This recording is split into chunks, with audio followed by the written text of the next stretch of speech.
Hemos hecho ya algún test de conducción donde hemos visto la importancia que tiene el neumático respecto al ángulo de deriva, la trayectoria, el agarre, cómo el sistema de suspensión afecta el cabeceo, el balanceo, las oscilaciones.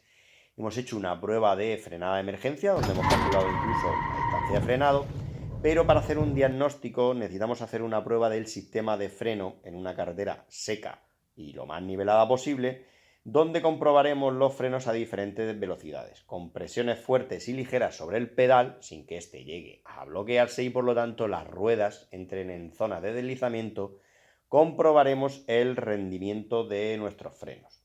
Las condiciones externas que afectan a dicho rendimiento pues son las propias del inflado y de la banda de rodadura. Estos dos aspectos tienen que ser lo más semejantes posibles tanto en el lado derecho y en el lado izquierdo para no tener un agarre desigual en la carretera y por lo tanto una frenada desigual.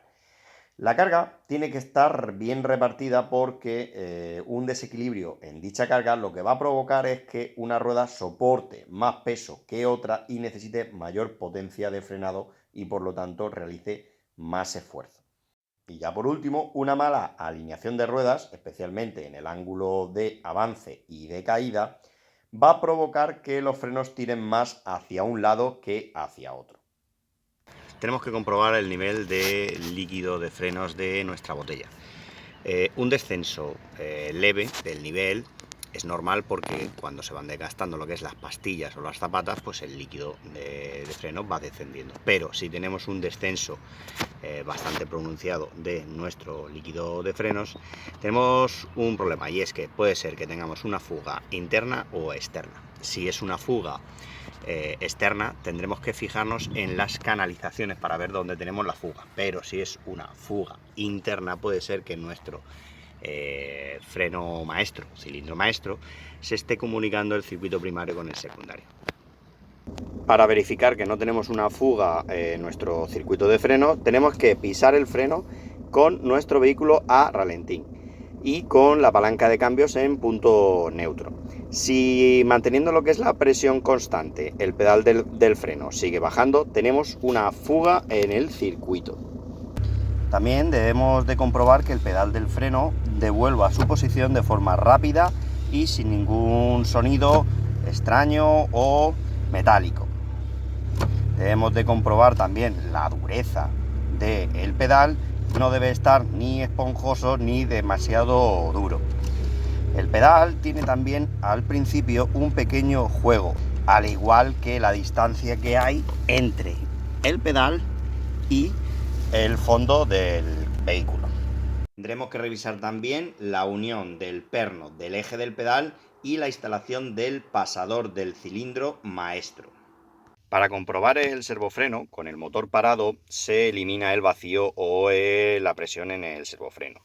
Pisamos varias veces nuestro freno y lo mantenemos pulsado. Ahí es cuando tenemos que arrancar el vehículo. Si al arrancar el vehículo el pedal desciende un poco, el servofreno está funcionando correctamente. Si no descendiera el pedal, tenemos un problema en el sistema de vacío, en algún manguito o incluso en la válvula de retención.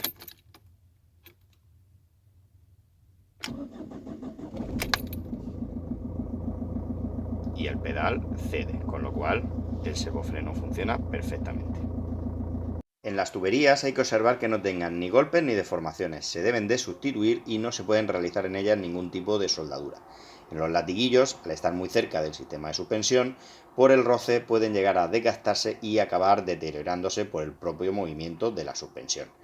En los rácores de unión entre el latiguillo y la tubería debemos de fijarnos que no tengamos ninguna fuga del líquido de frenos. Recordar que los latiguillos no deben de presentar ningún tipo de fisura o ampolla porque pueden dificultar que las pinzas de freno devuelvan su posición de reposo. Si al revisar nuestro líquido de freno detectamos que su color no es cristalino, podemos tener dos tipos de problemas. Si el color fuera negro, es posible que tengamos desgaste en los retenes y guardapolvos de la pinza o bombín de freno. Si su color es grisáceo, es posible que tengamos un problema de desgaste en la bomba de freno o en los cilindros.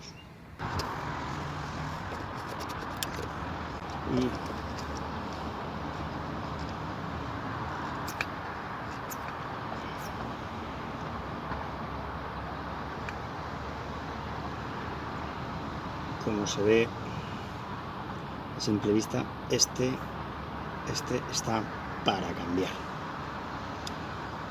Lo vamos a cambiar en otro vídeo y me lo voy a guardar para ver si puedo meterlo en la máquina para ver el porcentaje de agua que contenía.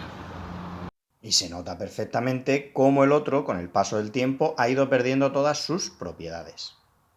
El líquido de frenos es higroscópico, quiere decir que absorbe humedad. Esa humedad va a atacar tanto a los retenes, canalizaciones, cilindros, etc. De ahí la importancia de la sustitución de nuestro líquido de frenos de forma periódica, 3, 4 años o según fabricante. Existen varios tipos de líquidos de frenos, 2, 3, 4, 5, en función de la calidad ese número aumenta, pero lo más importante es conocer las características, sobre todo los puntos de ebullición en seco y en húmedo, y su viscosidad.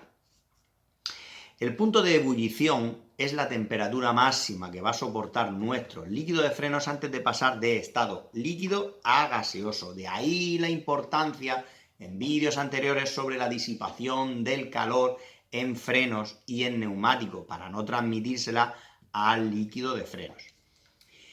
Y la influencia de la temperatura a la viscosidad debe de ser la menor posible para garantizar la eficacia de nuestro líquido de frenos.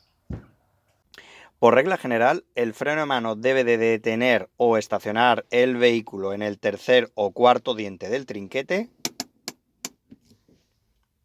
y dejarlo liberado en su posición de reposo. Dentro nos vamos a encontrar tanto el interruptor que activa en el cuadro de instrumentos que el freno de mano está activado, como el regulador de recorrido de dicho freno de mano. Para ajustar el freno de mano he quitado la presilla que hacía que la tuerca no diera vueltas y se aflojara. Con una llave de 10, en este caso, vamos a ir apretando poco a poco y deberemos de ir notando cómo el freno de mano en su recorrido inicial se pone más duro. Para probar que el ajuste que le hemos dado es correcto, lo podemos hacer en una cuesta moderada. Si en el tercer o cuarto diente del trinquete el vehículo es capaz de permanecer inmóvil, es que el ajuste del freno de mano es correcto. Para revisar el disco, lo primero que tenemos que ver es si presenta algún tipo de grieta, surcos, rayaduras o que haya sufrido algún tipo de sobrecalentamiento. Después vamos a medir el alabeo del disco con un reloj comparador. Lo ponemos en 0.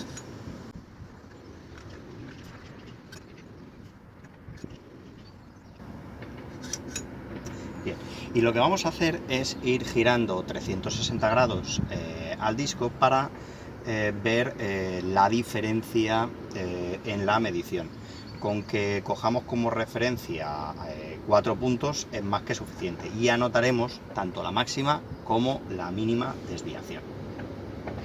Esta furgoneta no tiene el tornillo de fijación del disco a la mangueta, entonces tengo que obviar esos picos tan altos porque es el propio movimiento del disco que no está sujeto a la mangueta y se está moviendo entre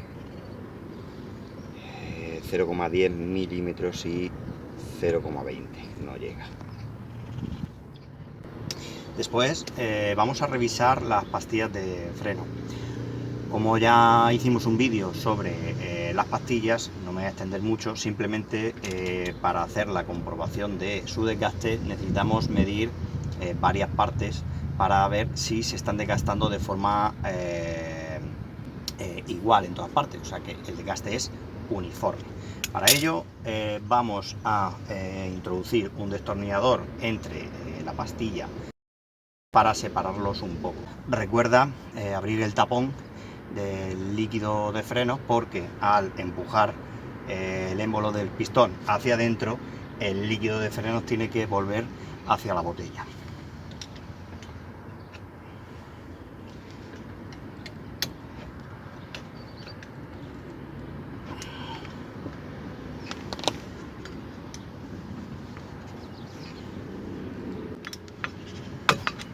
Bien, como estas pastillas son prácticamente nuevas, no va a hacer falta abrir más el pistón. Quitamos los tapones.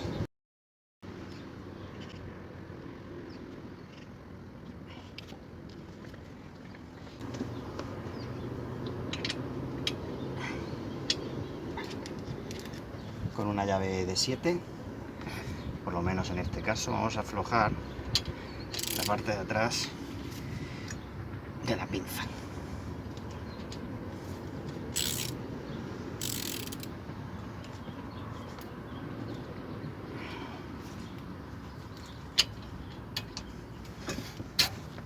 Aflojamos.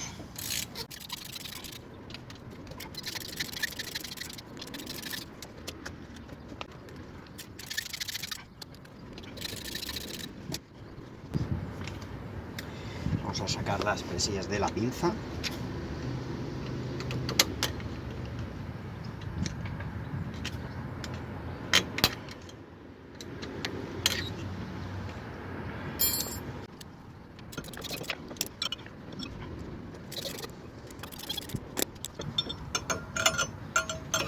Y listo.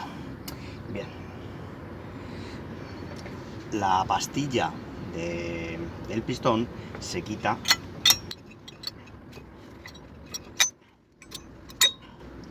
tirando hacia afuera. Vamos a dejarla allí, que no se caiga. Y la pastilla, en este caso del exterior, se quita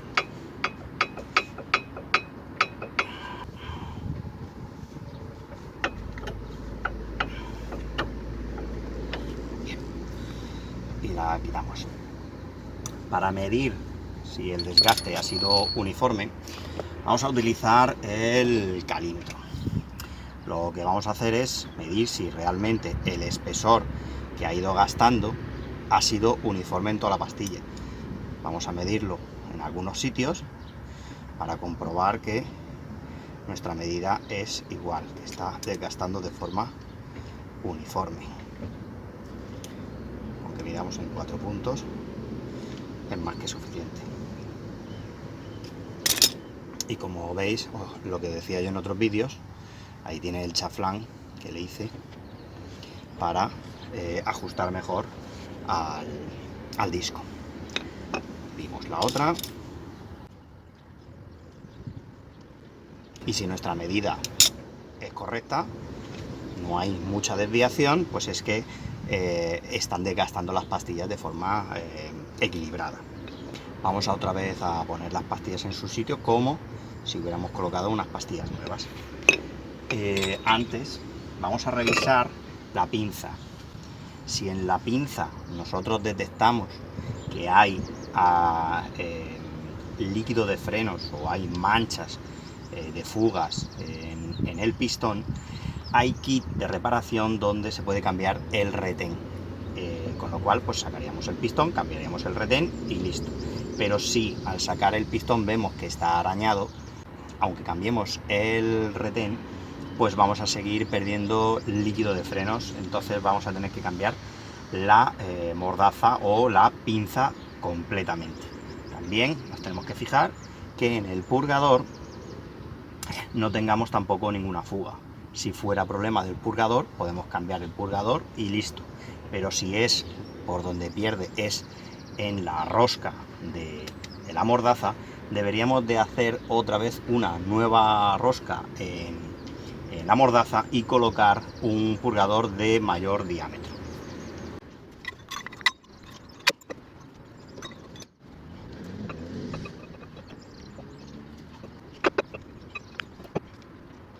Antes de poner la presilla, lo que voy a hacer es colocarla aquí, presentarla y luego ya nada más que la tendré que empujar hacia adentro, porque esto es para mí lo que peor se me da, colocar la presilla, y prefiero colocarla sin apretar primero. Apretamos la puesta y ahora sí apretamos la mordaza.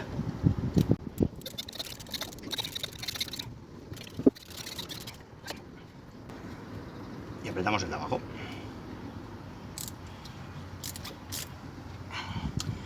Apretarlo un poquito con la mano, no sea que se suelte.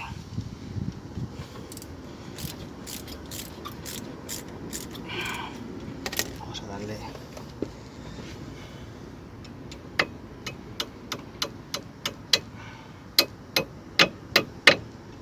que se meta dentro. Perfecto. Se meta dentro del seguro, no tengamos problemas. Eso es.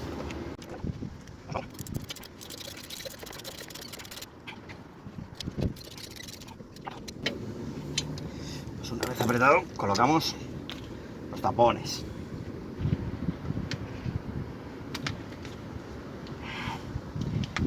Nos aseguramos de que esté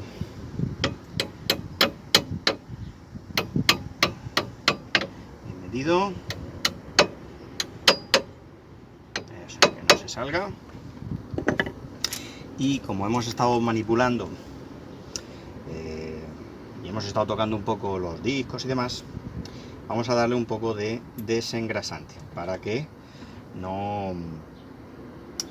las pastillas que no absorban la parte de grasa que hemos podido tocar con los guantes. Y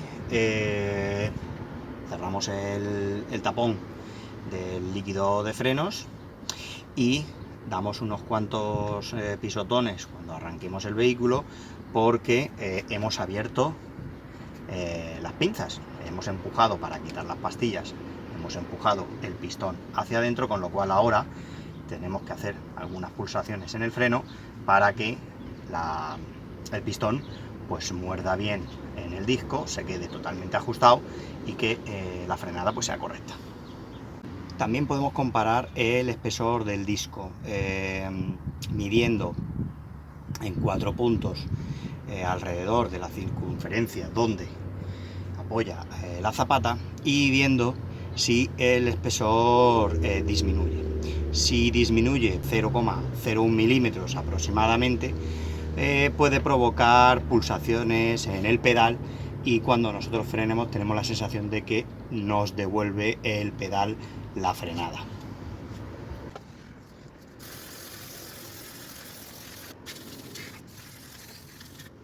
Sobre el mantenimiento de los frenos de tambor no me voy a extender porque ya hicimos un vídeo sobre una sustitución de zapatas y ahí explicamos los elementos más importantes. Añadir solo que el tambor también se puede medir el alabeo con el reloj comparador, y también se puede medir en 4 puntos el diámetro para ver cómo ha disminuido el desgaste. Tanto el disco como el tambor se pueden llevar a rectificar a un tornero, pero tienen que tener una máquina de alta precisión, si no, no es aconsejable llevarlos. Y cada fabricante limita ese espesor que se puede rebajar para planificar, por así decirlo, la superficie tanto del tambor como del disco, pero la mayor parte tiene una tolerancia de 2 milímetros. Por último, existen bancos de frenos o frenómetros. En ellos nos van a hacer una evaluación más exhaustiva del estado actual de nuestro sistema de freno. Se considera una frenada incorrecta cuando las ruedas del mismo eje, una de ellas frena un 20% más que la otra. Y es un reparto de frenada correcto cuando en el eje delantero tenemos una frenada en torno al 70 y 90% y en el eje trasero entre un 30 y un 10%.